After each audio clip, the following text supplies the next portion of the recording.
UG एक गरीब बच्चा था जिसे उसके पिता कम उम्र से ही उसके टैलेंट की कमी के कारण ताने मारते और परेशान करते थे। वह अपनी जीनियस बहन काजुकी की छाया में जी रहा था, जिसने अपनी टैलेंट से अपने परिवार को अमीर बना दिया था। लेकिन एक भयानक ट्रेजेडी ने उनके घर को हिला दिया, जिसके कारण यूजी अनाथ हो गया। उसे कुछ क्रूर लोगों ने पकड़ लिया और दुनिया का सबसे कठोर और कोल्ड हार्टेड असासिन बनने पे मजबूर कर दिया। उसका सफर इतना दर्दनाक और डरावना था कि कोई भी उसे देखकर कांप उठे। उसके माता पिता हमेशा उसे नजरअंदाज करते थे क्योंकि उसके पास उसकी बहन काजुकी जैसी टैलेंट नहीं थी। काजुकी की छोटी उम्र में ही उसकी स्केच बनाने की कला उसके पिता को हैरान कर दिया था। उसकी कला इतनी अच्छी थी कि उसने कई बड़ी प्रतियोगिताएं जीती और उसकी पेंटिंग्स लाखों डॉलर्स में बिकी। यूजी अपनी छोटी बहन से दूर भागता था क्योंकि लोग उसका मजाक उड़ाते थे जब भी वो काजुकी के साथ होता था। लेकिन काजुकी अपने भाई के अकेलेपन को समझती थी और उस खालीपन को भरने की कोशिश करती थी। वह काजुकी के साथ खेलती और उसे बॉल फेंकना सिखाती। दोनों साथ समय बिताते और काजुकी हमेशा उसका हौसला बढ़ाती थी। वह यूजी को अपने सपने तक पहुंचने के लिए प्रेरित करती थी क्योंकि उसे विश्वास था कि यूजी में कुछ खास है। यहाँ तक कि यूजी की खराब ड्राइंग को भी काजुकी संभाल कर रखती थी ताकि उसका आत्मविश्वास बना रहे। लेकिन उसके पिता लगातार यूजी का मजाक उड़ाते थे, जिससे तंग आकर यूजी ने शर्म के कारण अपने खुद की बनाई हुई ड्राइंग को ही नष्ट कर दिया। एक दिन यूजी ने अपने घर में एक अजीब आदमी को देखा जिसने उसे एक दिलचस्प डिब्बे में से चॉकलेट निकाल कर लेने को कहा। यूजी के पिता ने फिर से शर्मिंदा करते हुए उसे नाकाम कहा, लेकिन इस रहस्यमयी आदमी ने एक चालाकी भरी मुस्कान दी। सालों बीत गए और काजुकी ने अपनी कला को छिपाना शुरू कर दिया। उसने पेरिस में अपनी आर्ट स्टडीज को भी मना कर दिया वहां जाने से और यूजी के साथ मांगा पढ़ने में समय बिताने लगी। वह चाहती थी कि यूजी दोस्त बनाए और हमेशा अकेला ना रहे। वह नहीं चाहती थी कि यूजी अपने पिता जैसा बन जाए और उसे अपने दोस्त के साथ समय बिताने की सलाह देती थी। लेकिन यूजी की पेंटिंग ही उनके परिवार की इकलौती आमदनी का सोर्स बन गई थी और इसी कारण से यूजी के साथ परिवार का बर्ताव और खराब होता चला गया। उनका परिवार हमेशा बाहर खाने जाता था, लेकिन यूजी के लिए सिर्फ ठंडी और बासी ब्रेड छोड़ दी जाती थी। यूजी उसे भी सिर्फ पानी में भिगा कर खाता था। यह देखकर काजुकी उस पर चिल्लाई और उसे फ्रिज में से कुछ भी लेकर खाने को कहा, लेकिन यूजी ने मना कर दिया क्योंकि उसे डर था कि उसके माता पिता उस पर और भड़क जाएंगे। काजुकी का दुख बढ़ गया। उसने अपने माता पिता को यूजी के साथ हुए अन्याय के लिए खूब लताड़ा, लेकिन कुछ भी नहीं बदला। उसके पिता का यूजी के प्रति नफरत भरा हुआ रवैया अभी भी जारी रहा और उसकी माँ ने भी उसे अनदेखा करना शुरू कर दिया ताकि उसके पिता का गुस्सा उस पर न फटे। एक बार यूजी देर रात घर लौटा और काजुकी को बताया कि वह एक दोस्त के साथ खेल रहा था। काजुकी ने चौंक कर पूछा कि वह लड़की थी क्या। यूजी ने कहा हाँ, तो काजुकी को गुस्सा आ गया और उसने उसे लड़कियों से दोस्ती करने से पहले उसकी इजाजत लेने की शर्त रख दी। यूजी ने चुपचाप हामी भर ली। उस दिन काजुकी ने पूछा कि क्या वह उसके साथ नॉर्मल भाई बहन की तरह नहा सकता है। फिर काजुकी ने उसे चूम लिया और कहा कि यह असली प्यार है जब वह यूजी से करती है। बाद में काजुकी ने एक सिंपल हाई स्कूल में एडमिशन लिया और अपने जबरदस्त टैलेंट को छिपाने के लिए बास्केटबॉल टीम में शामिल हो गई। उसके दोस्त भी यह बात समझ ना सके और उसने अपने माता पिता तक को अपनी बातों में उलझा कर रख दिया। यूजी को यह सब देखकर डर लग रहा था, लेकिन वह अपनी बहन पर निर्भर था। वह चाहता था कि उसकी जिंदगी कभी खत्म ना हो। लेकिन फिर वह दिन आया जब एक ट्रेजेडी ने सब कुछ बदल दिया। एक बस एक गहरी खाई में गिर गई थी और एक लाल बालों वाली लड़की ही इकलौती सर्वाइवर थी। यूजी के पिता डिप्रेशन में चले गए और शराब का सहारा लेने लगे। उनका गुस्सा बढ़ता चला गया और यूजी की माँ उन्हें अपने पिता से छिपाने लगी। यूजी को केवल अपने पिता की आवाज़ सुनाई देती थी जो अपनी माँ पर चिल्लाते थे और उसकी माँ सिर्फ सॉरी कहकर सब कुछ सहन कर लेती थी। वह सबसे बुरे पिता बन चुके थे। यूजी और उसकी माँ वहाँ से भागकर एक नए घर में चले गए जहाँ उसकी माँ ने उसे पहली बार एक नॉर्मल बच्चे की तरह ट्रीट किया। यूजी को अपनी माँ के हाथ का बना खाना पसंद आया और उसे ऐसा लगा जैसे वह स्वर्ग में जी रहा हो। भले ही वो गरीब थे, लेकिन जब तक वो अपने पिता से दूर थे वो खुश थे। लेकिन उनकी शांति ज्यादा समय तक टिक ना पाई और एक साल बाद यूजी के पिता ने उन्हें फिर से ढूंढ लिया। उसने यूजी के माँ से कहा कि वो एक और गोल्डन एग देगी। यूजी ने अपने पिता को रोकने की कोशिश की, लेकिन उसके पिता ने उसे फ्रिज में ढकेल दिया। यूजी ने अपने पिता की ओर देखा और उसे खत्म करने का फैसला किया। उसे अपनी बहन की बात याद आ गई जब उसने पूछा था कि वो इस हाथ से किसी को मारेगा या नहीं। हालांकि इससे पहले कि यूजी को समझ पाता, ये ऑलरेडी अपने फादर को किल कर चुका था। यूजी ने अपनी माँ को संभाला और उसकी माँ ने उससे पूछा कि अब वो कितनी दूर भागेंगी। उसने यूजी को अपना सारा जीवन भर की बचत देकर ट्रेन स्टेशन भागने को कहा। यूजी बिना समय गंवाए अपनी माँ की बात मानकर ट्रेन स्टेशन की तरफ भागा। अब घंटे बीत गए, लेकिन कुछ घंटों बाद यूजी वापस अपने घर की ओर आता है और उसे एम्बुलेंस की सायरन सुनाई देती है।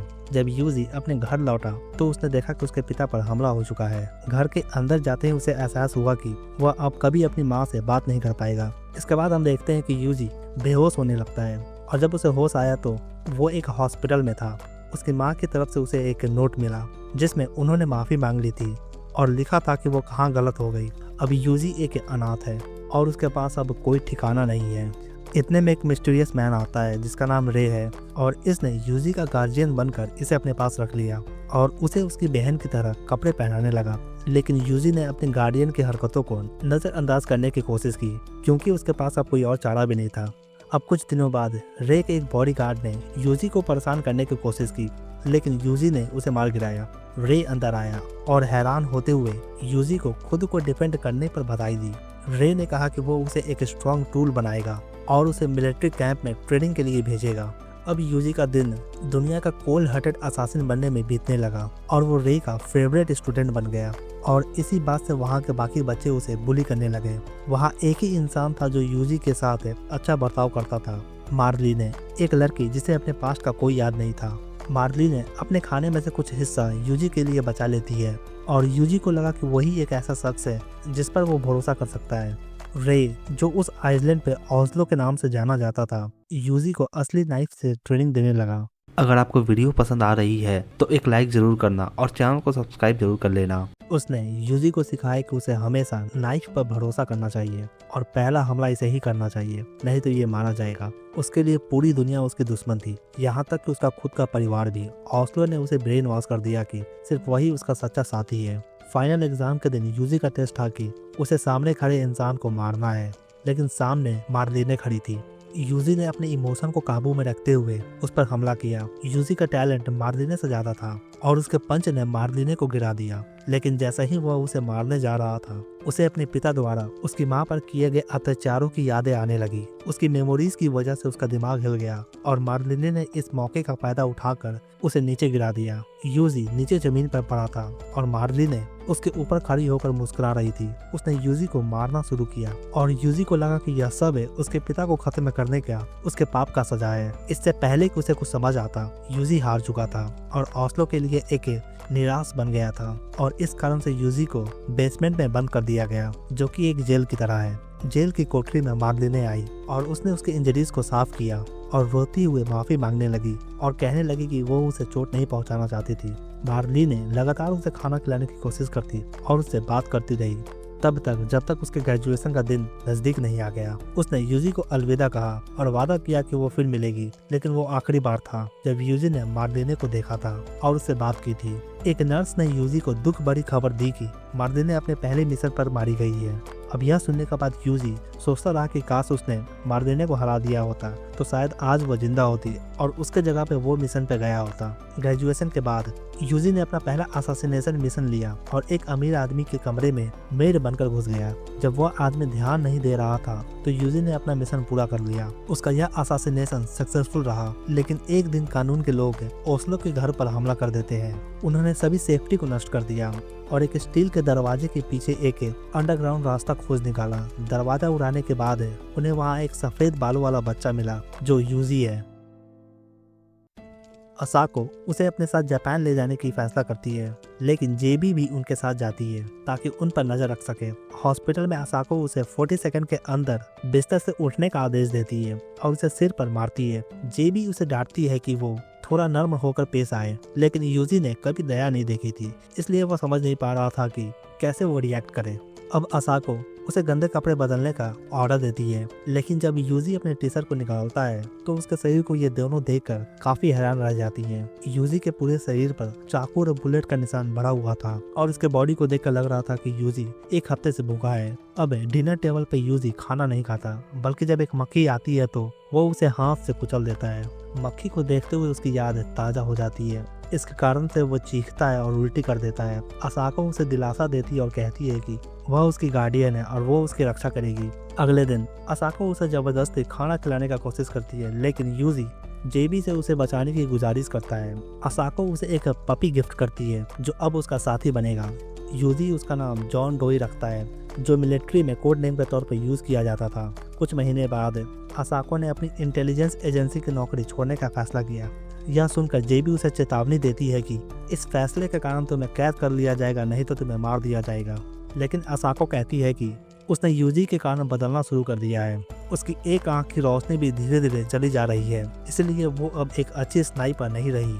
रात को असाको देखती है कि यूजी तारों को देखते हुए रो रहा है। यूजी बड़ा होने लगा है और असाको की बात याद करता है कि अगर उसे लड़कियों में पॉपुलर होना है तो उसे और तेज दौड़ना होगा। अगर वो मिडिल स्कूल की लड़कियों को इम्प्रेस करना चाहता है तो असाको उसे सिखाती है कि सिर्फ दौड़ना काफी नहीं है, बल्कि मजबूत है और सही कारणों के लिए लड़ना जरूरी है। वह उसे सिखाती है कि जीतने के लिए जो भी जरूरी हो उसका इस्तेमाल करो। आखिरकार वो उसे सिखाती है कि हाई स्कूल में स्मार्ट लोग ही लड़कियों को पसंद आते हैं। असाको उसे अलग अलग तरह की किताबें पढ़ने के लिए देती है, फिर चाहे वो मांगा हो या फिर नॉन फिक्शन। काफी पढ़ाई करने के बाद यूजी उसे गन साफ करते हुए और स्मोक करते हुए देखता है। अब यूजी को देखकर असाको पूछती है कि क्या तुमने कभी गन चलाई है, और उसे जंगल में ले जाती है। अगले दिन यूजी अपनी पहली गोली 300 मीटर की दूरी से चलाता है, लेकिन पूरी तरह से चूक जाता है। हालांकि वह ठान लेता है कि अगली बार निशाना सही लगाएगा। असाको से वादा करती है कि अगर वह निशाना लगा लेता है तो उसे एक गिफ्ट मिलेगा। यूजी निशाना साधता है और सक्सेसफुली टारगेट को हिट करता है। वादे के अनुसार असाको उसे एक केस देती है जिसमें नंबर 9029 लिखा होता है, जो उसका एजेंट नंबर था। यह स्नाइपर राइफल अब यूजी की होगी। हालांकि वह उसे यह भी कहती है कि उसे अपने रास्ते पर बिना हार माने चलते रहना होगा। यूजी असाको से पूछता है कि क्या वह उससे मास्टर कह सकता है, क्योंकि उसके लिए वह ना तो माँ थी, ना बहन और ना ही पिता। उसके लिए वह सिर्फ एक मास्टर थी।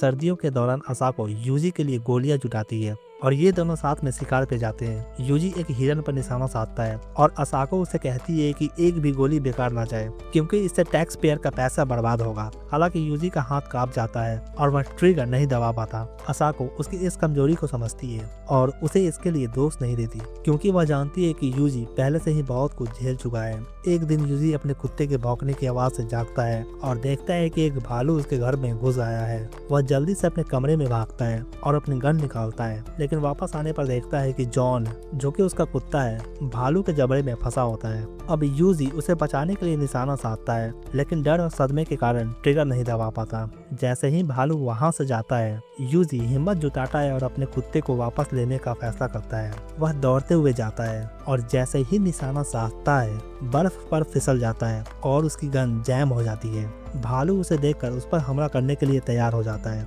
लेकिन यूजी अपने चाकू से उस पर वार कर देता है। भालू एक ही झटके में चाकू को दूर फेंक देता है और यूजी का पूरा दिमाग एक ही बात पर अटक जाता है कि उसे किसी भी तरह इस भालू को खत्म करना होगा। एक साधारण डंडे से वह भालू की आंख पर हमला कर देता है और फिर अपनी गन उठाकर भालू के सिर पर निशाना साधता है। तभी पास से कुछ आवाजें आती है और वह देखता है कि कुछ छोटे भालू यूजी के कुत्ते की तरफ बढ़ रहे हैं, क्योंकि वह उनके लिए शिकार था। यह देखकर यूजी सोचता है कि आखिर उसका परिवार ही इनका शिकार क्यों बना, कोई और क्यों नहीं। वह दर्द और गुस्से में चिल्लाता है और गोली चला देता है। बाद में वह अपने कुत्ते का कॉलर लेकर असाको के पास लौटता है। असाको उसे पूछती है कि क्या हुआ, और यूजी जवाब देता है कि चाहे उसने कितनी भी कोशिश की, वह भालू को मार नहीं सका। असाको उसे गले लगाकर कहती है कि सब ठीक है। अब ये दोनों सनसेट के दौरान कुत्ते के कॉलर को दफन करते हैं और यूजी सोचता है कि काश वह असाको की तरह मजबूत बन पाता ताकि वह शांति से मर सके। अब यह सुनकर असाको उसे समझाती है कि उसकी जिंदगी मरने के लिए नहीं है और उसे दूसरे की रक्षा के लिए कभी झिझकना नहीं चाहिए। अब कुछ साल बीत जाते हैं और असाको जेबी को बताती है कि यूजी ने प्लॉट डेवलपमेंट पूरा कर लिया है। जेबी को समझ नहीं आता कि वह किस तरह की कहानी की बात कर रही है। असाको उसे बताती है कि यूजी ने उसकी प्लॉट आर्मर हटा दी और उसे अनुभव कराया। जेबी इस बात पर गुस्सा हो जाती है और कहती है कि यह सब कभी नहीं होना चाहिए था, लेकिन असाको उसे जवाब देते हुए कहती है कि इसी वजह से जेबी की कहानी कभी आगे नहीं बढ़ पाई। यूजी को याद आता है कि एक बार वह सावर में था और असाको ने उसे पूछा था कि उसका बर्थडे कब है। यूजी ने बताया आज ही उसका बर्थडे है। असाको उसे पूछती है कि उसे बर्थडे में क्या चाहिए।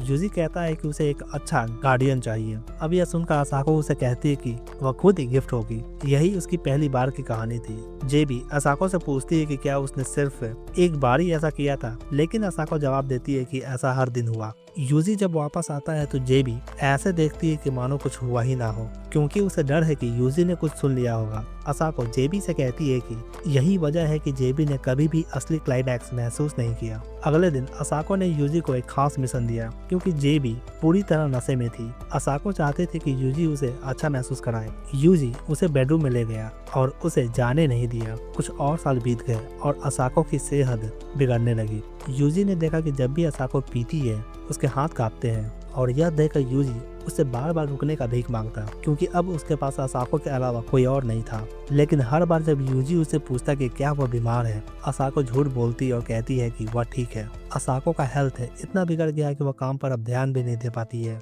एक दिन जब उसे कॉल आई तो वह फोन तक नहीं उठा सकी। यूजी ने फोन उठाया। दूसरी तरफ से एजेंट ने असाको को किसी मिशन के लिए बुलाया और आर्टिकल 9 का हवाला दिया, जिसे मना करने पर उसे कैद भी किया जा सकता है। असाको की हालत देखकर यूजी ने उसके बदले मिशन पर जाना शुरू कर दिया। कुछ दिनों बाद जेबी ने असाको से पूछा कि वह साइट पर बात क्यों नहीं कर रही। असाको ने कबूल किया कि वह नहीं बल्कि यूजी काम कर रहा था। यह सुनकर जेबी ने गुस्से में असाको पर चिल्लाया कि वह भी ओस्लो की तरह यूजी को इस्तेमाल कर रही है। लेकिन यूजी ने कहा कि उसका अपना फैसला है क्योंकि वह एक दिन असाको का कर्ज चुकाना चाहता है। जेबी को चिंता थी कि यूजी असाको की तरह ही गलत रास्ते पर चल रहा है, लेकिन यूजी ने कहा कि यह एकमात्र तरीका है जिससे वह अपने जीवन को कोई अर्थ दे सकता है। जेबी ने गुस्से में असाको के कमरे की छत पर गोली चला दी और यूजी को बाहर ले गई। नदी के किनारे यूजी ने बताया कि उसने असाको से कहा था कि वह उसके जैसा बनना चाहता है। जेबी ने उसे कहा कि शायद असाको कभी नहीं चाहती कि इस दुनिया में उसके जैसा एक और हो, लेकिन वह खुश है कि यूजी उसे आदर्श मानता है। कुछ समय बाद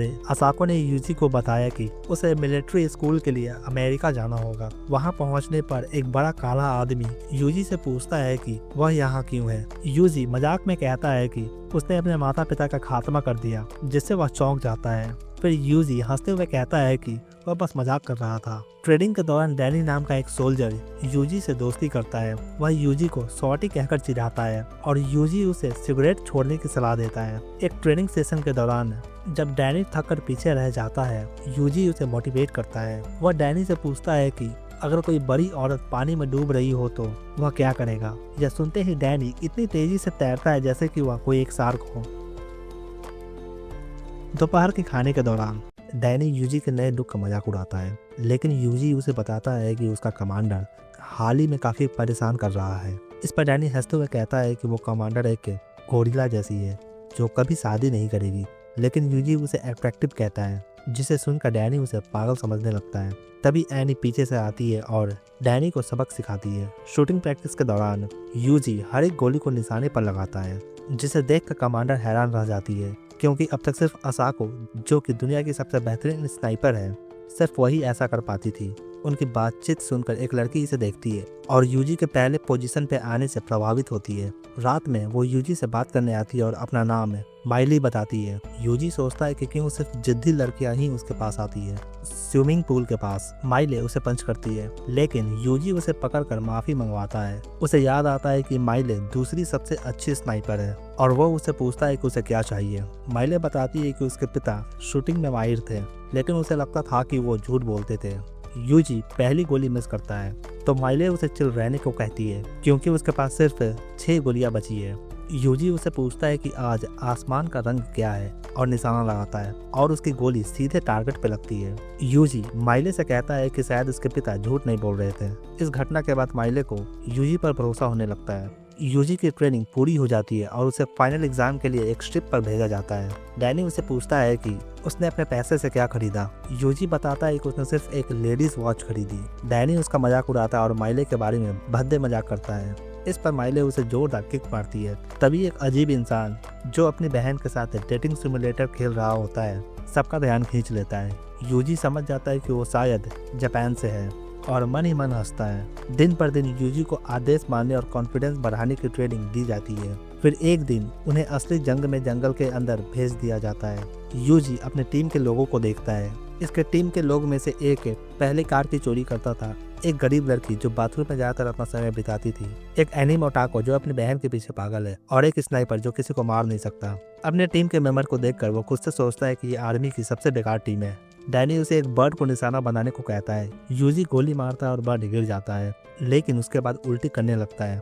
वह सोचता है कि अगर एक पक्षी को मारकर उसकी ये हालत है तो इंसान को मारने के बाद क्या होगा। शाम को उनके कैंप में फील्ड कमांडर आता है और उन्हें जाल बिछाने की ट्रेनिंग देता है। एक रात यूजी को पता चलता है कि दुश्मन आ रहे हैं। वो अपनी टीम को अलर्ट करता है और एनिमीज पर फायर करता है, लेकिन फिर से उल्टी करने लगता है। उसका कमांडर उसे समझाता है कि उसके साथ ही जो एकमात्र उसकी फैमिली है खतरे में है। कमांडर कहता है कि एनिमीज इनह्यूमन है और अगर यूजी ने कुछ नहीं किया तो उसकी पूरी टीम मर सकती है। कमांडर उसे मारने का ऑर्डर देता है और कहता है कि इसकी पूरी जिम्मेदारी वो लेगा। यूजी एक एक करके सभी एनिमीज को गिरा देता है। अब कमांडर हर मारे गए एनिमी की गिनती करता है और उसे बताता है कि सब कुछ ठीक है। आखिरकार में यूजी बेहोश हो जाता है। जब वो होश में आता है तो वो माइली की गोद में लेटा होता है। माइली उसे दिलासा देती है और कहती है कि उसने सबको बचा लिया है और वो कभी उसे मारने नहीं देगी। कुछ समय तक बैटलफील्ड पर रहने के बाद यूजी का हौसला और मजबूत हो गया और उस पे आसपास के लगातार चल रहे बैटल और एक्सप्लोजन का कोई असर नहीं होता।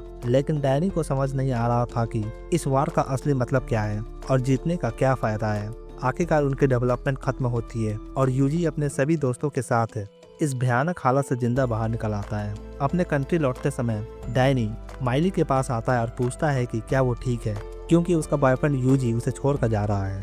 माइली बताती है कि उन्होंने कल ही अलविदा कह दिया था और अपना रिश्ता खत्म कर लिया था। इस पर डैनी उसे तंग करते हुए कहता है कि क्या वो उसे खुश कर सकता है। इस पर वो कहती है स्टॉप इट। माइली खिड़की की तरफ देखती है जहाँ यूजी था और गॉड से प्रार्थना करती है कि यूजी को जिंदगी में खुशियाँ मिले और वो हमेशा खुशी रहे। यूजी प्लेन में सवार होता है। जब वो वापस अपने पहाड़ों की ओर लौटता है तो मौसम तेज हवा वाला था और रास्ते बिल्कुल वैसे नहीं थे जैसे उसने याद रखे थे। उसका वेलकम असाको करती है और उसे लगता है कि यूजी अब पहले से ज्यादा समझदार दिखता है। यूजी असाको से कहता है कि उसका चेहरा देखकर पहली बार उसे लगा कि वो जिंदा रहने पर खुश है। वो उसे बताता है कि उसे पता नहीं था कि अपनी जिंदगी का वह क्या करेगा, लेकिन वो अपनी पूरी जिंदगी उसके लिए समर्पित करना चाहता है। इसके बाद यूजी की फाइनल ट्रेनिंग इंटरनेशनल एयरपोर्ट पर खत्म होती है और वो आखिरी बार डैनी का मुस्कुराता हुआ चेहरा देखता है। सब लोग रो रहे थे और यूजी सोच रहा था कि डैनी का मजाक कब खत्म होगा। कुछ महीने बाद एक मिशन के दौरान स्पेन में जेबी उसे तुरंत घर लौटने के लिए कहती है क्योंकि असाको बेहोश हो गई थी। उसे सिर्फ इतना पता चला था कि ये एक पुरानी बीमारी है जो उसे कई बार गोली लगने की वजह से हुई थी। डॉक्टर ने उसे बचाने की कोशिश की, लेकिन उसका शरीर पर उन सारी दवाइयों का असर हो चुका था जो उसने अपने डेवलपमेंट के दौरान ली थी। जब यूजी घर पहुंचता है तो जेबी उसे बताती है कि असाको बार बार बेहोश हो रही है और उसकी हालत काफी नाजुक है। यूजी असाको के पास जाता है और माफी मांगते हुए कहता है कि घर आने में उसे देर हो गई। वो उसका हाथ पकड़ता है और पूछता है कि क्या वो सच में मर रही है। असाको हंसते हुए कहती है कि हाँ और माफी मांगती है कि उसने हमेशा झूठ कहा कि वो जिंदा रहेगी। यूजी रोने लगता है और कहता है कि उसने अभी तक सब कुछ नहीं सीखा है, लेकिन असाको उसे रोने से रोकते हुए कहती है कि उसे एक मर्द की तरह मजबूत बनना चाहिए जैसा उसने सीखा था। वो यूजी से कहती है कि उसने अपनी जिंदगी के मायने अब समझ लिया है और ये उसका हौसला था जिसने उसे यूजी को बचाने और उसके साथ जिंदगी बिताने का मौका दिया। यूजी रोते हुए कहता है कि उसकी जिंदगी में सिर्फ असाको ही वो उम्मीद थी जिसने उसे जीने का कारण दिया। असाको उसे समझाती है कि अब उसे अपनी जिंदगी खुद के लिए जीनी होगी, क्योंकि यही मतलब होता है एक मर्द बनना, जो असाको उसे हमेशा सिखाना चाहती थी। लेकिन यूजी कहता है कि वो ऐसा नहीं कर सकता क्योंकि वो सिर्फ असाको की वजह से जिंदा था। हर बार जब वो अकेला महसूस करता था असाको ही उसका सहारा बनती थी। आखिरकार असाको उसे कहती है कि उसे आगे बढ़ना चाहिए और अपनी मंजिल ढूंढनी चाहिए। यूजी गुस्से में कहता है कि किसने उसे मरने की इजाजत दी, चाहे वो खुद भगवान ही क्यों ना हो। असाको उसे हंसते हुए कहती है कि इतनी बचकानी बात ना करो। यूजी बाकी का समय उसके साथ बिताता है। असाको कहती है कि आज रात के तारे बहुत सुंदर है। यूजी बाहर देखता है और कहता है कि हाँ, तारे सच में बहुत सुंदर है। असाको हंसते हुए कहती है कि उसे याद है जब यूजी पहली बार उसके पास रहने आया था और रोते हुए तारों को देखता था। आखिर में वो कहती है कि उसे नींद आ रही है और पूछती है कि क्या वो सो सकती है। यूजी कहता है कि हाँ, आराम से सो जाओ। और उसके बाद असाको कभी नहीं जागी। जेबी के आदमियों ने उसके शरीर को ले लिया और यूजी खुद को संभालने की कोशिश करता रहा। अब असाको का अंतिम क्रिया करने के बाद जेबी ने यूजी को बताया कि उन्हें असाको की राख में से एक बुलेट मिली है। यूजी सोचता है कि ये सच में असाको की पर्सनालिटी को सूट करता है। अब हफ्ते बीत जाते हैं और यूजी सोचता है कि जब उसकी डूम आएगी तो क्या वो असाको से फिर मिल पाएगा, लेकिन वह ऐसा होने नहीं देगा, कम से कम तब तक नहीं जब तक वह असाको से किया हुआ वादा पूरा नहीं कर लेता। 5 लोगों को बचाने का वादा, यही अब उसकी जिंदगी का एकमात्र मकसद बन चुका है। यूजी कई दिनों तक फ्लोर पर ही सोता रहा, लेकिन जेबी उसे उठाने आती। असाको की मौजूदगी से भरी उस कैबिन में रहना यूजी के दिमाग में गलत ख्याल आ रहा था, इसलिए जेबी उसे अपने अपार्टमेंट में रहने के लिए ले आती है। साथ रहते हुए वो एक दूसरे के जख्मों को भरने की कोशिश करते हैं। रात के खाने पर जेबी यूजी से कहती है कि वो जो चाहे मांग सकता है। यूजी कहता है कि उसे एक बेहतर टूथब्रश चाहिए क्योंकि जो अभी है वो बहुत नर्म है। यह सुनकर जेबी शर्मिंदा हो जाती है और पूछती है कि क्या यूजी पूरे समय उसी ब्रश टूथ का इस्तेमाल करता रहा था। यूजी कहता है कि जेबी ने तो उसके लंबे और सख्त टूथब्रश से अपना मुंह साफ किया है, तो इससे क्या फर्क पड़ता है। अब यह सुनकर जेबी 2 नए टूथब्रश खरीद ले आती है। यूजी की आदतें उसे असाको की याद दिलाती है जो जेबी को परेशान करती है। एक रात जेबी रोते हुए माफी मांगने लगती है कि उसके लिए यह सब बहुत मुश्किल हो रहा है। वक्त बीतता है और जेबी कमी घर आने लगती है। इतने खाली समय में यूजी सोचता है कि क्या उसे एक जर्नी पर निकल जाना चाहिए। उसे असाको की वह बात याद आती है कि अगर कोई रास्ता समझ में ना आए तो उसे ठहर कर सही रास्ता ढूंढना चाहिए, चाहे गलतियां ही क्यों ना हो जाए। यूजी जेबी से कहता है कि वो एक जर्नी पर जा रहा है और वादा करता है कि वो लौट कर आएगा। असाको की मोटरसाइकिल पर सवार होकर वह निकल पड़ता है। जर्नी के दौरान वो कई नई तरह के लोगों से मिलता है। वह बारिश में भी चलता रहता है और जेबी को मैसेज करता है कि वह उसे लव करता है। रास्ते में उसकी बाइक खराब हो जाती है और एक आदमी उसे कहीं सुरक्षित छोड़ने की पेशकश करता है। यूजी कहता है कि वो तो बस एक इडियट है जो बिना किसी ठिकाने के घूमने निकल पड़ा है। यह सुनकर आदमी हंसता और कहता है कि यंग होना वाकई मजेदार है। इस पर यूजी सोच में पड़ जाता है कि क्या ये आदमी असल में अपनी जवानी को मिस कर रहा है। अब यूजी असाको के गिरफ्त पर आ जाता है और माफी मांगने लगता है और वो कहता है कि वो कुछ भी बिना समझे हुए ही वापस आ गया और साथ ही वो उसकी टूटी बाइक के लिए भी माफी मांगता है। उसे ऐसा लगता है जैसे असाको उसे पूछ रही हो कि क्या उसे जर्नी में मजा आया। यूजी जवाब देता है कि हाँ, सफर अच्छा था, लेकिन अब वो आगे क्या करे यह समझ नहीं पा रहा।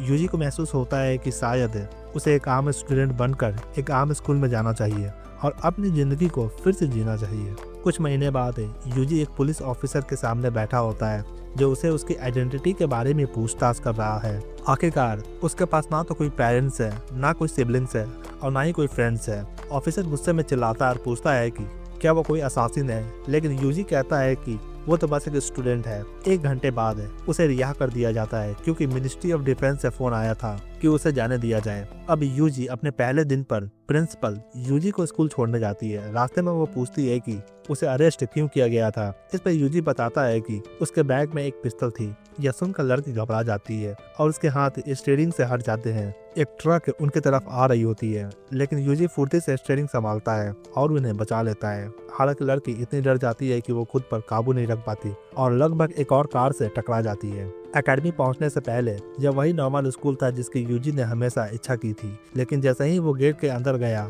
उसे कुछ अजीब लगा। हफ्ते होने के बावजूद कैंपस एकदम सुनसान था। तभी प्रिंसिपल ताकरबाने ने बताया कि उसके साथ सिर्फ 5 और स्टूडेंट ही कैंपस में रहते हैं। लेकिन यूजी के पास एक आखिरी सवाल था, क्या ये सच में एक ऑर्डिनरी स्कूल है। प्रिंसिपल ने उसे यकीन दिलाया कि यह सच में एक नॉर्मल स्कूल है, लेकिन उसकी कंडीशन की वजह से यह एकमात्र जगह थी जो उसे एक्सेप्ट भी कर सकती थी अपने स्कूल में। जब यूजी डॉर्मेंट्री पहुंचता है तो उसके पीछे से एक मेड आई और उसने अपना नाम कार्माइन बताया। यूजी को अजीब लगा कि वो एक स्टूडेंट होकर भी मेड यूनिफॉर्म पहने हुई थी। उसने यूजी को उसके रूम तक पहुंचाया। रूम देखने में अच्छा था, लेकिन उसमें कुछ तो अजीब था। उस रात बाथरूम में नहाते समय यूजी सोच रहा था कि क्या उसकी जिंदगी अब सच में ऑर्डिनरी होने वाली है। सुबह होते ही यूजी ने अपनी डेली रूटीन की शुरुआत की।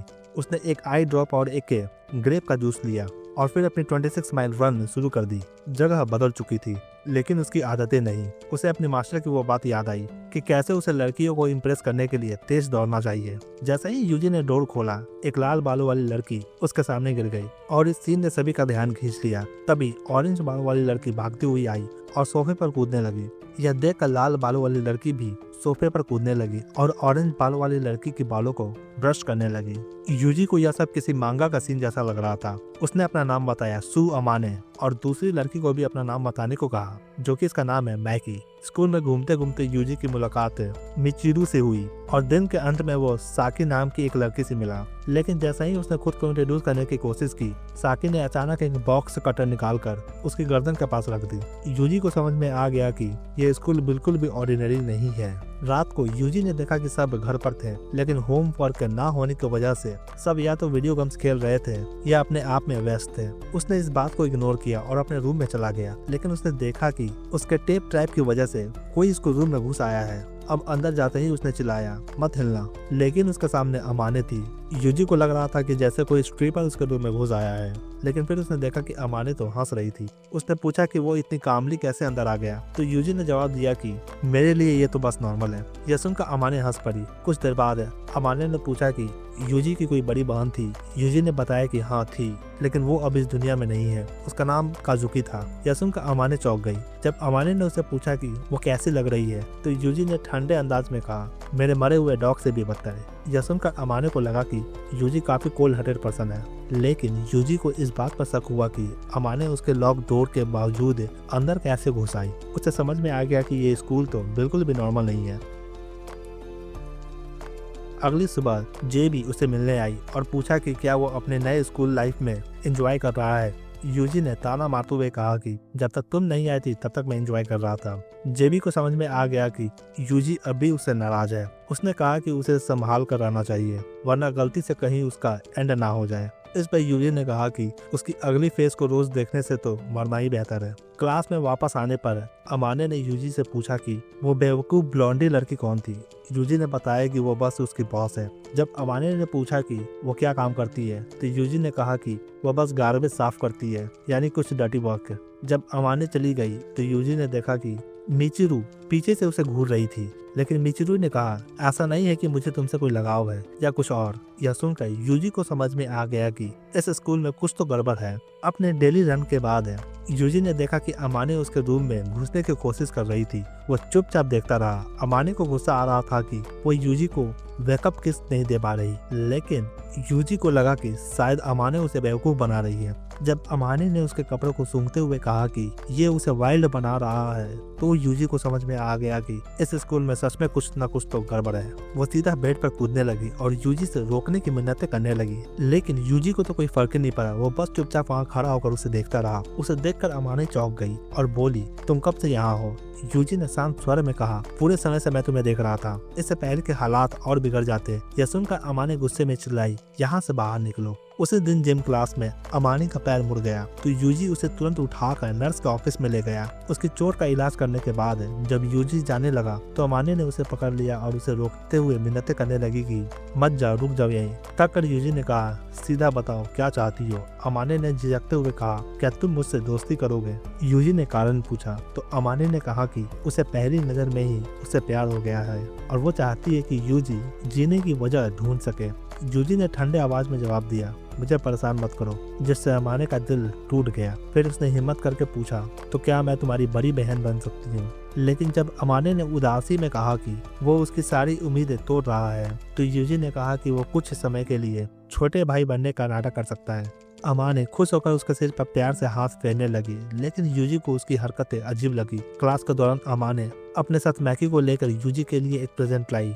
यूजी को समझ नहीं आया कि अमाने उसके जीवन में इतने दिलचस्पी क्यों ले रही है। अमाने ने माफी मांगते हुए कहा कि वो ये सब सिर्फ खुद को बेहतर महसूस कराने के लिए कर रही थी। यूजी को लगा जैसे वो घुट रहा है, लेकिन उसे समझ में आया कि असाको की मौत के बाद उसने खुद को सबसे दूर कर लिया था। उसे एहसास हुआ कि शायद एक नॉर्मल लाइफ जीने का इसे भी हक है। अमाने ने प्यार से उसे खाना खिलाया और कहा कि डरने की जरूरत नहीं है। यूजी को थोड़ी देर के लिए सुकून महसूस हुआ, लेकिन जल्दी ही उसने खुद को संभाल लिया। कुछ हफ्ते बाद यूजी मैकी के साथ असाको के बर्थडे मनाने के लिए अपने पुराने घर पर लौटा। घर पहुंचकर उसने देखा कि जेबी ने इन तीनों की तस्वीर छोड़ रखी थी। यूजी ने मैकी से कहा कि ये बात किसी और को ना बताएं। शाम को यूजी असाको की कब्र पर गया और कहा काफी समय हो गया है। साथ ही यूजी ने अपने कुत्ते यानी कि जॉन के कब्र को भी सराहते हुए उसने मैकी को अपने नए दोस्त के रूप में उससे मिलवाया। रात में यूजी ने जेबी को कॉल किया और बताया कि वो कहाँ है। उसने उसे जूलिया कहकर गुड नाइट कहा और आसमान की तरफ देखकर बोला कि उसे बस तारे अच्छे लगते हैं। जापान लौटते समय जेबी ने उसे घर छोड़ा और जाने से पहले उसके गाल पर हल्का सा किस किया। यूजी को थोड़ा अजीब लगा, लेकिन उसने कुछ भी जवाब नहीं दिया। जब वो अपने रूम में पहुंचा तो देखता है कि अमाने ने उसके सारे कपड़े आयरन कर रखा था। अमाने ने मुस्कुराते हुए पूछा, पहले खाना खाओगे या नहाओगे?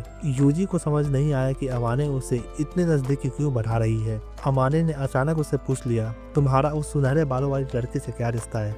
यूजी ने बिना कोई भाव दिखाए हुए कहा, वो मेरी बॉस है और कुछ भी नहीं। अमाने ने मान लिया, लेकिन मन ही मन जलन महसूस कर रही थी। रात में अमाने ने यूजी से कहा कि अगर वो उसे जलस कराना चाहती है तो वो उसे किस कर ले। यूजी ने उसे मजाक में कहा कि उसका पहला किस था, तो अमाने ने उसे झूठ कहा क्योंकि वो किस बहुत अच्छा था। यूजी ने मुस्कुराते हुए कहा कि अगली बार वो और सावधान रहेगा। अमाने ने थोड़ा संकोच करते हुए पूछा कि क्या इसका मतलब है वो उसे फिर किस करेगा। यूजी ने गंभीर स्वर में कहा कि वो उसके प्यार को स्वीकार करता है, लेकिन वादा नहीं कर सकता कि वो हमेशा साथ रहेगा। अगर वो कभी मारा गया और गायब हो गया तो अमाने को उसे भूल जाना होगा। अमाने ने उसकी शर्त मान ली, लेकिन फिर पूछा क्या तुम मुझसे सच में प्यार करते हो। यूजी ने कहा कि वो अपने जज्बातों को पूरी तरह से समझ नहीं पा रहा अभी, लेकिन उसे अमाने पसंद है। यह सुनकर अमाने की टांगें खुशी से कांपने लगी, लेकिन यूजी ने उसे सीधा करते हुए कहा कि अजीब हरकतें मत करो। कुछ समय बाद अमाने ने एक पुरानी जर्नल यूजी को दिखाई और कहा कि उसमें एक बड़ा राज छिपा है। उसने बताया कि 6 साल पहले लड़कियों की स्कूल बस एक खाई में गिर गई थी और उसमें सवार सभी लड़कियां गायब हो गई थी सिवाय उसके। अमाने ने उदासी आवाज में कहा, मैं जानती थी कि तुम काजुकी के भाई हो, लेकिन तुम्हें बता नहीं सकी। यह सुनकर यूजी काफी हैरान रह गया। जर्नल में लिखा था कि हादसे के बाद की सच्चाई किसी को नहीं पता थी। यूजी ने समझ लिया कि ये स्कूल और यहाँ की लड़कियाँ सबके पास कोई ना कोई गहरा राज है। फिर हमें फ्लैशबैक में कहानी 6 साल पहले की दिखाई जाती है। काजुकी ने उसे जल्दी से बस से उतरने को कहा और चश्मा थमा दिया। जब वो लोग बस से बाहर निकले तो उसने सोचा कि सबसे पहले किसे बचाना चाहिए। इस पर काजुकी ने कहा कि वो सबसे पहले उस लड़की को बचाएगी जिसे वो सबसे ज्यादा नफरत करती है, क्योंकि अगर उसे आखिरी में बचाएगी तो तब तक वो इतनी थक जाएगी कि उसे बचाने का मन ही नहीं करेगा। जब सारी लड़कियों को बचा लिया गया तो काजुकी ने सिग्नल ढूंढने की कोशिश की, लेकिन किसी के पास कोई नेटवर्क नहीं था। ऊपर से कंपास भी काम नहीं कर रहा था। चारों ओर चढ़ाई ना कर सकने वाला क्लिफ थी और एक ही रास्ता बचा था, खतरनाक जंगल का। कैंपस में वापस रेट्सू को एहसास हुआ कि उनके टीचर का हालत अच्छा नहीं था। हिरोका का घुटना फ्रैक्चर हो गया था, साकुराई के पेट में चोट लगी थी और कनाडा का सिर छिल गया था। काजुकी ने कहा कि वो इनका इलाज कर सकती है और उसे पानी उबालने को कहा ताकि जख्मों को बंद किया जा सके। जब वो स्टिचेस लगाने की तैयारी कर रही थी तो काजुकी ने सोचा कि वो सबसे पहले कनाडा का इलाज करेगी, क्योंकि उसकी चोट सबसे कम थी। उसने सोचा कि अगर बाकी लोग जल्दी ही मर गए तो कम से कम उसका समय बर्बाद नहीं होगा। ओमिने ने हैरान होकर पूछा कि क्या उसके कोई दोस्त है, तो काजुकी ने कहा कि इस वक्त तो बस वही उसकी दोस्त है। सारी लड़कियों का इलाज करने के बाद काजुकी को एहसास हुआ कि उसका खुद का हाथ भी फ्रैक्चर हो गया है, क्योंकि उसने इम्पैक्ट के वक्त सीट बेल्ट को कसकर पकड़ रखा था। थोड़ी देर बाद टीचर को होश आया और काजुकी ने उसे पूछा कि एक मेटल का टुकड़ा शायद सामने वाले ट्रक से गिरा था, जिससे उनके टायर फट गए और वो बाकी लोगों से दूर फंस गए। प्रेसिडेंट ने सलाह दी कि वहीं रुककर मदद का इंतजार करना चाहिए, लेकिन काजुकी ने मना कर दिया। उनके पास खाना और पानी बहुत कम था, इसलिए वहां रुके रहना सही नहीं था। प्रेसिडेंट ने उसे खुद पर ज्यादा भरोसा करने के लिए तो काजुकी ने माफी मांग ली। ओमिने को समझ में आ गया कि उसने माफी क्यों मांगी, तो काजुकी ने बताया कि ऐसा करने से प्रेसिडेंट को खुद मना करना पड़ेगा कि वो सही है। लेकिन अमाने को लगा कि इस वक्त ऐसी चालें चलना ठीक नहीं है। रात को कैंप में बाकी लड़कियां सो रही थी, तो अमाने ने पूछा कि काजुकी इस वक्त क्या कर रही है। काजुकी ने बताया कि वो एक किताब पढ़ रही है, क्योंकि उसके फोटोग्राफी के मेमोरी की वजह से वो एक बार कोई पेज को देख ले तो उसे कभी भी पढ़ने की जरूरत नहीं होती, उसे वो चीज याद हो जाती है। अगले दिन सुबह अमाने ने एक लड़की को देखा जो फोन को हवा में उछाल कर सिग्नल पकड़ने की कोशिश कर रही थी। उसे देखकर अमाने को लगा कि वो लोग सच में फंस गए हैं। जंगल में रास्ता ढूंढते हुए अमाने को काजुकी झाड़ियों में छिपी मिली, लेकिन काजुकी ने बताया कि वो तो सिर्फ खाने लायक घास इकट्ठा कर रही थी, क्योंकि उन्हें पता नहीं था कि 3 दिनों के अंदर कोई उन्हें बचाने आएगा या नहीं। अमाने ने उसे अकेले न जाने को कहा, क्योंकि उसे उसकी फिक्र थी। यह सुनकर काजुकी चौंक गई, क्योंकि उसने कभी सोचा नहीं था कि कोई उसकी फिक्र भी कर सकता है। कैंपस में लौटने पर लड़की ने अमाने से कहा कि वो काजुकी के साथ रहे, क्योंकि वो अकेले होने पर गुस्से में आ जाती है। उसने कहा कि अगर कभी झगड़ा हो जाए तो बस कुछ खास शब्द कह देना और वो मान जाएगी। टेंट के अंदर काजुकी और अमाने ने मिलकर घायल लड़कियों का इलाज किया और एक को कहा कि चाहे कितनी भी खुजली हो, घाव को ना खुजलाए। एक नदी से इकट्ठा किए गए पानी को देखकर काजुकी ने अमाने से कहा कि अगर वो किसी और लड़की के साथ पेयरिंग करना चाहती है तो उसे कोई दिक्कत नहीं होगी। लेकिन अमाने ने उस लड़की के बताए शब्द याद आ गए और उसने काजुकी से कहा कि उसे बाकी लड़कियों में से सबसे ज्यादा वही पसंद है। यह सुनकर काजुकी का चेहरा लाल हो गया। अमाने ने हंसते हुए उसे बार बार पूछा कि क्या उसे भी वो पसंद है और उसे गले लगाकर पानी में गिरा दिया। लेकिन इससे पहले कि काजुकी उस पर चिल्ला पाती, उसने हेलीकॉप्टर की आवाज सुनी। सभी लड़कियां मदद के लिए चिल्लाने लगी, लेकिन हेलीकॉप्टर सीधा उनके ऊपर से निकल गया। अमाने के दिमाग में एक आइडिया आया और वो भागकर बस के अंदर गई और हॉर्न बजाने लगी, जिससे हेलीकॉप्टर वापस मुड़ सके। लेकिन हेलीकॉप्टर फिर भी नहीं लौटा। रात में काजुकी जागती रही और तीसरे दिन जब सुबह हुई तो कुछ लड़कियों के शरीर सड़ने लगे थे। टीचर ने उनके बॉडीज को उठाकर जंगल में फेंक दिया। अमाने को लगा कि शायद कोई मदद नहीं आएगी और उनका भी वही हाल होगा। फूल चुनते वक्त काजुकी ने उसे बताया कि उसका एक छोटा भाई है जिसे उसके पेरेंट्स बेकार समझते हैं क्योंकि वो खुद इतनी होनहार है। काजुकी ने उदास होकर कहा कि उसे अपने भाई से बहुत प्यार है, लेकिन अमाने रोने लगी और बोली कि उसे बस घर जाना है। काजुकी ने उसके सिर को गले लगाकर कहा कि वो उसे घर वापस ले जाने के लिए सब कुछ करेगी। अब जंगल में फंसे हुए 4 दिन हो चुके हैं। खाना खत्म होने लगा था और 5वें दिन पूरा खाना बारिश में बर्बाद हो गया। फिर 6ठे दिन सिर्फ 10 गाजर बची थी, लेकिन रित्सु ने देखा कि एक गाजर गायब थी। काजुकी ने शक किया कि किसी ने चुरा ली होगी, लेकिन डर फैलने से बचने के लिए उसने सभी गाजरों को काटकर 11 गाजर बना दी। यह एक फेमस पहेली थी जिसे देखकर अमीने को काजुकी की इंटेलिजेंस डरावनी लगी। अब 7वें दिन घायलों की हालत और बिगड़ने लगी थी।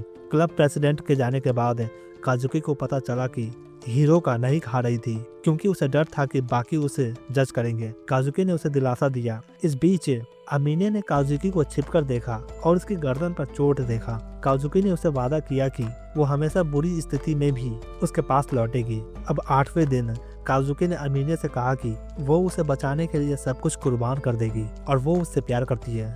अब 9वें दिन टीचर जंगल में रास्ता खोजने गए। लगातार बारिश के कारण सबकी हालत और खराब हो रही थी। काजुकी ने अमीने को घोंगे खाने के लिए कहा है, लेकिन वो अब उनसे ऊब चुकी थी। अब जैसे जैसे समय बीत रहा था, 11वें दिन एक लड़की पागल होने लगी और दूसरी अपने कुत्ते की हालत को देखकर उदास थी। बिना साफ पानी और कीड़े खाने से सबके पेट में दर्द होने लगे थे। 12वें दिन कोमोरी के कुत्ते की मौत हो गई। काजुकी ने सुझाव दिया कि उन्हें उसे खा लेना चाहिए ताकि वो जिंदा रह सके। अब यह सुनकर सभी काफी हैरान हो जाते हैं, लेकिन सब रोते रोते थोड़ा मांस खाते हैं। अब 13वें दिन कोमोरी जहरीले फूल खाने से मर गई। घायल लड़कियां बेहोश थी और सबकी उम्मीद खत्म हो रही थी। काजुकी को अपने भाई की याद आई और उसने अमीने से वादा किया कि वो उसे अपने भाई से मिलवाएगी। टीचर लौट आए, लेकिन उनके खाली हाथ होने का मतलब था कि उन्होंने रास्ता नहीं ढूंढा। हीरोका की मौत हो गई और टीचर उसे जंगल में दफनाने ले गए। अब डे 15 को 2 और लड़कियां की मौत हो गई। इस बीच प्रेसिडेंट ने बताया कि एक टीचर ने हिरन पकड़ा है, जिससे थोड़ी राहत मिली, लेकिन काजुकी ने मांस खाने से मना कर दिया क्योंकि उसे डर था कि उसमें बीमारी हो सकती है। अमीने ने भी मना कर दिया। अब रात में काजुकी ने अमीने को जगाया और कहा कि ये सही मौका है भागने का। उन्होंने बाकी लड़कियों को छोड़कर अकेले भागने का फैसला किया क्योंकि काजुकी का मानना था कि बाकी सब अब भागने के हालत में नहीं थे और न ही कुछ करने के हालत में थे। वो बस जैसे बोझ बन गए थे। जंगल में भागते समय काजुकी ने अमीने को सच दिखाया। वो हिरन नहीं बल्कि स्टूडेंट का मांस खा रहे थे। यह देखकर अमीने की चीख निकल गई। टीचर उनका पीछा कर रहे थे, लेकिन काजुकी ने बैग से मारकर उन्हें बेहोश कर दिया। अमीने को यह सब एक बुरा सपना जैसा लग रहा था, लेकिन काजुकी ने उसे संभाला और याद दिलाया कि उसने उसे इस नर्क से बचाने का वादा किया है। इधर दूसरी ओर दूसरी लड़की चीखते हुए बाकी सभी लड़कियों को ढूंढ रही थी। तभी उन्होंने देखा कि सारी लड़कियां उनके खिलाफ एकजुट हो गई है। काजुकी ने भागने की कोशिश की, लेकिन वो पकड़ में आ गई। अमीने एक ब्रांच से ठोकर खाकर जमीन पर गिर गई और वो खड़े होने की हालत में नहीं थी। उसने काजुकी से कहा कि वो अकेले भाग जाए। हालांकि उसने अपना बैकपैक उसे थमा दिया और भागने के लिए एक मैप भी दिया। अमीने सोच रही थी कि काजुकी क्या करने वाली है, लेकिन काजुकी ने वादा किया कि वो फिर कभी मिलेगी और उसे आगे बढ़ने को कहा बिना पीछे देखे, फिर चाहे कुछ भी क्यों ना हो जाए। अमीने भागते हुए समझ गई कि काजुकी शायद जिंदा नहीं बचेगी क्योंकि वो खुद को कुर्बान करने वाली थी। जब उसने पीछे मुड़कर देखा तो काजुकी को संघर्ष करते हुए पाया, लेकिन उसके चेहरे पर एक मुस्कान थी जैसे कह रही हो चिंता मत करो, बस जिंदा रहो। कितने दिन बीत चुके थे इसका कोई अंदाजा नहीं था। अमीने किसी तरह जिंदा रहने की कोशिश करती रही, लेकिन बैकपैक्स में रखी स्वीट्स को हाथ नहीं लगाया। शायद काजुकी कभी लौट आए और उसे वो स्वीट्स चाहिए होगा। फिर एक दिन में उसे लगा जैसे उसने काजुकी और अपनी बाकी सहेलियों की आत्मा देखी। उसने उनके पास पहुंचने की कोशिश की लेकिन गिर पड़ी। तभी उसे एक कार की आवाज सुनाई दी। वो किसी तरह जंगल से बाहर निकलने में कामयाब रही और सामने एक कैबेज का खेत देखकर खुशी से रोते हुए जितना खा सकती थी उतना खाया। स्कूल लौटने पर बाकी सब उसे ताने मारते और घृणा से देखते थे। सबको लगता था कि उसके जैसा लड़की इतनी आसानी से कैसे जी सकती है, खासकर वो सब कुछ देखने के बाद। हर सुबह वह जगकर उल्टी करती और थेरेपी से भी कोई राहत नहीं मिली। उसे अभी लगा था कि वो सिर्फ इसीलिए जिंदा है क्योंकि उसने दूसरों को मरते हुए देखा था। तभी एक दिन उसका सामना यूजी से हुआ। अमीनी ने उसे सच बताया कि वो सब छिपाती रही क्योंकि उसने काजुकी को यूजी से छीन लिया था। वो चाहती थी कि वो यूजी की सिस्टर बनकर उसकी जिंदगी में उस कमी को भर दे। अब इस पूरी स्टोरी को सुनने के बाद यूजी ने उससे पूछा कि क्या वो सिर्फ गिल्ट के चलते उसके करीब आई थी, ना कि सच्चे प्यार से। अमीनी ने माना कि वो सही था, लेकिन समय के साथ उसने यूजी के लिए सच में प्यार महसूस करना शुरू कर दिया था। अमीनी ने यूजी से कहा कि वो उसे स्नाइपर राइफल से मार दे ताकि वो अपने गुनाहों की सजा पा सके। यूजी ने उसकी बात सुनी लेकिन उसे थप्पड़ मारते हुए कहा कि जो लड़की एक हल्की चोट सह नहीं सकती वो मरने की बात कैसे कर सकती है। उसने कहा कि उसके पास सिर्फ एक ही सिस्टर थी और अमीने को सिस्टर बनने का नाटक बंद कर देना चाहिए। उसने कहा कि अमीने को अपनी सजा के तौर पर अब उसकी खातिर जीना होगा। वो उसका किंग और गॉड बनेगा और अगर वो कभी उसे छोड़कर गई तो वो उसे जिंदगी भर नफरत करेगा। अमीन ने फूट फूट कर रोते हुए उसे गले लगा ली, लेकिन यूजी ने कहा कि वो रोते हुए बदसूरत लगती है और उसे 3 मिनट के अंदर रोना बंद करना होगा। जब अमीन शांत हो गई तो यूजी ने उसे पूछा कि क्या उसे सच में लगा था कि काजुकी मारी गई है क्योंकि उसकी बॉडी कभी नहीं मिली। उसने याद दिलाया कि अगर 10 लोग थे तो काजुकी को मिलाकर वहां पर टोटल 11 बॉडीज होने चाहिए थे। अब यह सुनने के बाद अमीने के दिल में भी एक उम्मीद जगी। अमीने ने बैकपैक से काजुकी का छोड़ा हुआ नोट निकाला जिसमें मिलने की जगह लिखी थी अगर वो अलग हो जाती है तो। यूजी समझ गया कि यह सब काजुकी की प्लानिंग का हिस्सा था, अमीने को अकेले भागने का।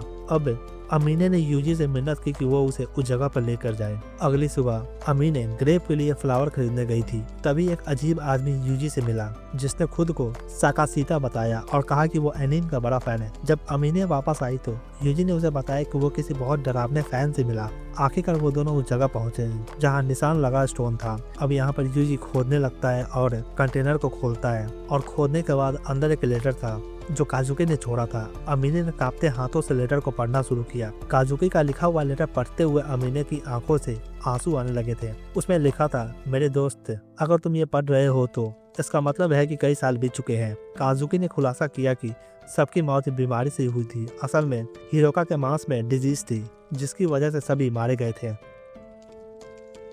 अमाने अकेले सर्वाइवर थी क्योंकि उसने कभी भी अपनी सहेलियों की मांस नहीं खाया। काजुकी को लगा था कि ये हिरोका का तरीका था अमीने को बचाने का, उसकी बॉडी का सम्मान करने के लिए। लेकिन उसे यह भी पता था कि अमीने शायद उसे अपनी जान जोखिम में डालने के लिए धन्यवाद कह रही होगी। काजुकी ने अपनी जान बचाने के बदले एक अंतिम इच्छा जताई, अगर कभी यूजी को मदद की जरूरत पड़े तो अमीने उसकी मदद करे। काजुकी ने लिखा कि यूजी एक डरपोक बच्चा है जो बिल्कुल भी होपलेस है, लेकिन वो उसका भाई है और काजुकी को सिर्फ इस बात का अफसोस है कि वो उसे छोड़कर जा रही है। उसकी लास्ट विश थी कि अमीने यूजी का ख्याल रखे, अगर वो अभी भी जिंदा है तो कभी फिर मिलेंगे।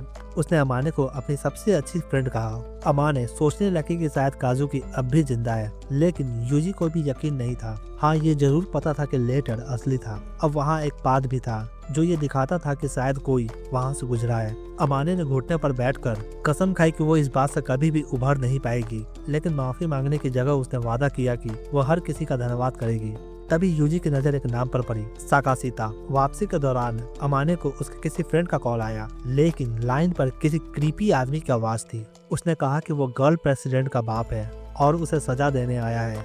उसने सारी लड़कियों के फोन ले लिए, लेकिन किसी एक ने यूजी की लाइन खुली छोड़ दी। यूजी ने जल्दी से जेबी और एजेंसी से मदद मांगी। स्कूल के पास स्वैट टीम पहले से ही तैनात थी, लेकिन स्नाइपिंग बहुत मुश्किल था क्योंकि आसपास कोई ऊंची बिल्डिंग नहीं थी।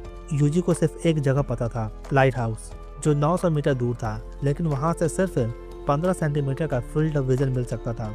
जेबी ने यह सुनते ही पहचान लिया कि यूजी वही लेजेंडरी स्नाइपर है जिसने 4 साल पहले एक बैंडिट को 1 किलोमीटर दूर से मार गिराया था। लड़कियों में से एक मरीन थी और यूजी ने उसी का इस्तेमाल करने का सोचा। मैकी ने एक ब्लिंकिंग लाइट देखी जो मोर्से कोड में था, राइट यूरिनल को नष्ट करने का इशारा। मैकी ने प्रिटेंड किया कि उसे बाथरूम जाना है, लेकिन मिचिरू उसके साथ आई। साइची ने यूजी को इसकी इंफॉर्मेशन दी और यूजी ने धन्यवाद करते हुए निशान लगाया। मैकी को नहीं पता था कि यूरिनल कैसे तोड़ना है, लेकिन तभी एक आदमी ने उसे धक्का देकर टॉयलेट पर गिरा दिया, जिससे वो अपने आप टूट गया। अमानी को अंदर भेजने से पहले यूजी ने उसे वाटर बॉटल ले जाने को कहा और उस आदमी को पीने के लिए मजबूर करने को कहा। अंदर जाते ही अमानी ने उसे वाटर दिया और उसने 4 बोतल पानी पी लिया। वो आदमी गुस्से में चिल्लाया कि उसकी बेटी को टुकड़ों में काटा गया था, जबकि अमानी अब भी अपने फ्रेंड के साथ घूम रही है। उसने अमानी को धमकी दी कि या तो वो खुद को शूट कर ले या फिर उसकी सारी सहेलियों को मारा जाए। अमानी ने उसे अपने दोस्तों को छोड़ने के लिए कहा, लेकिन उसने उसे बंदूक की बट से मारा और घसीटते हुए ले गया। यूजी ने यह सब सुना, लेकिन उसका फोन का बैटरी खत्म हो गया। जेबी ने पूछा कि क्या अब अंदर जाना चाहिए, लेकिन यूजी ने कहा कि उन्हें अभी वेट करना होगा। अंदर उस आदमी ने अमानी को टी पार्टी के लिए बुलाया है, लेकिन तभी उसके कंधे पर गोली लगी और अमानी किसी तरह भाग निकली। अब जैसा ही ऐसा होता है, स्वाट टीम ने रूम पर धावा बोल दिया और सारी लड़कियों को बचा लिया। यूजी ने अपने स्नाइपर को समेटते हुए उस 10 सेंटीमीटर के फील्ड ऑफ विजन को देखा जहां से उसे निशाना साधना था। अब निशाना साधने के बाद यूजी ऊपर देखते हुए असाको से पूछा कि क्या स्नाइपिंग स्किल में वो उसके करीब आ सका है। वापस आकर जेबी ने यूजी को कंग्रेचुलेट किया, लेकिन यूजी ने कहा कि चाहे ये स्कूल कैसा भी क्यों ना हो, ये उसका स्कूल है। उसी दिन एक पुलिस शिप एक अनआइडेंटिफाइड याच का पीछा कर रही थी, लेकिन एक आदमी ने उसे और उसके हेलीकॉप्टर को उड़ा दिया। तभी यूजी को मिलिट्री कमांडर ने नया आदेश दिया। आर्टिकल 9 के तहत एक मिशन को पूरा करना होगा। अगर वो ये मिशन नहीं करता तो उसे देशद्रोही करार दे दिया जाएगा। यूजी ने अपने टारगेट पर निशाना साधते हुए म्यूजिक बॉक्स की धुन सुनी, वही धुन जो ऑस्लो उसे सुनाया करता था। लेकिन तभी उसे एहसास हुआ कि जिस मिशन पर यह आया है, ये सबसे बुरा मिशन साबित होने वाला है। और इसी के साथ ये एनीमे यहीं पे खत्म होता है। तो वीडियो पसंद आया तो वीडियो को लाइक जरूर करें। अगर आप चैनल पर नए हैं तो चैनल को जरूर सब्सक्राइब करें, ऐसे और भी एनीमे एक्सप्लेन के लिए। तो मैं मिलता हूँ आपसे नेक्स्ट वीडियो में एक न्यू एनीमे के साथ। तो तब तक के लिए थैंक यू।